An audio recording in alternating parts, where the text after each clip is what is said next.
Perkenalkan, nama saya Rustin Tempulun, NIM 6203111036. Saya dari kelas Pejekar 4A 2020. Di sini saya akan menjelaskan sebagian tentang strategi pembelajaran penjas. Strategi pembelajaran adalah suatu kegiatan pembelajaran yang harus dikerjakan guru dan siswa agar tujuan pembelajaran dapat dicapai secara efektif dan efisien. Dalam strategi pembelajaran terdapat beberapa makna yang sering dipertukar karena memiliki harga, sehingga mengkaburkan makna yang terkandung dalam istilah tersebut. Istilah-istilah tersebut adalah yang pertama, yaitu model pembelajaran. Model pembelajaran merupakan bentuk pembelajaran yang tergambar dari awal sampai akhir yang disajikan khas oleh guru. Dengan kata lain, model pembelajaran merupakan bungkus atau bingkai dari penerapan suatu pendekatan, metode, dan teknik pembelajaran. Kemudian yang kedua, yaitu pendekatan pembelajaran. Dapat diartikan sebagai titik tolak atau sudut pandang kita terhadap proses pembelajaran yang merujuk pada suatu pandangan tentang terjadinya suatu proses yang sifatnya masih sangat umum. Di dalamnya mewadahi, menginspirasi, menguatkan, dan melatari metode pembelajaran yang cakupan teoretis tertentu. Yang ketiga, yaitu desain pembelajaran.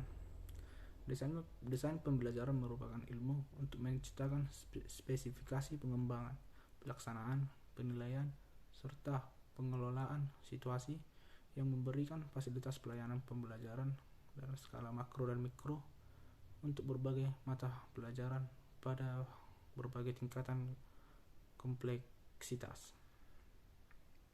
4. Yaitu strategi pembelajaran. Merupakan suatu kegiatan pembelajaran yang harus dilakukan guru dan siswa agar tujuan pembelajaran dapat dicapai secara efektif dan efisien.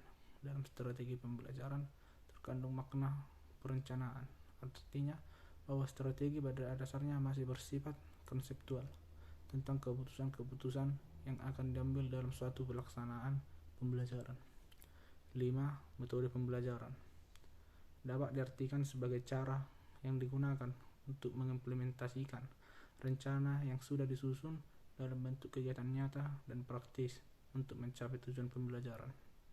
Contohnya yaitu ceramah, demonstrasi, diskusi, simulasi, laboratorium, brainstorming, debat, seminar, bermain peran atau role play, dan studi kasus. 6.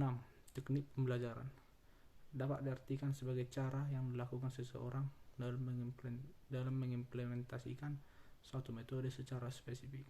Contoh, penggunaan metode ceramah pada kelas dengan jumlah yang relatif banyak membutuhkan teknik tersendiri yang tentunya secara teknis akan berbeda dengan penggunaan metode ceramah pada kelas yang jumlah siswanya terbatas.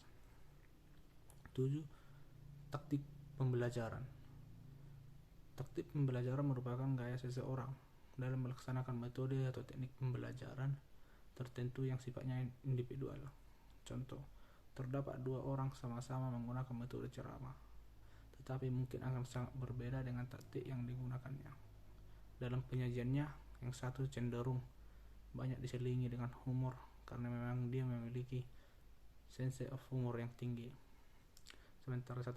Sementara yang satunya lagi kurang memiliki sense of humor, tetapi lebih banyak menggunakan alat bantu elektronik karena dia memang sangat menguasai bidang itu. 8. Gaya pembelajaran.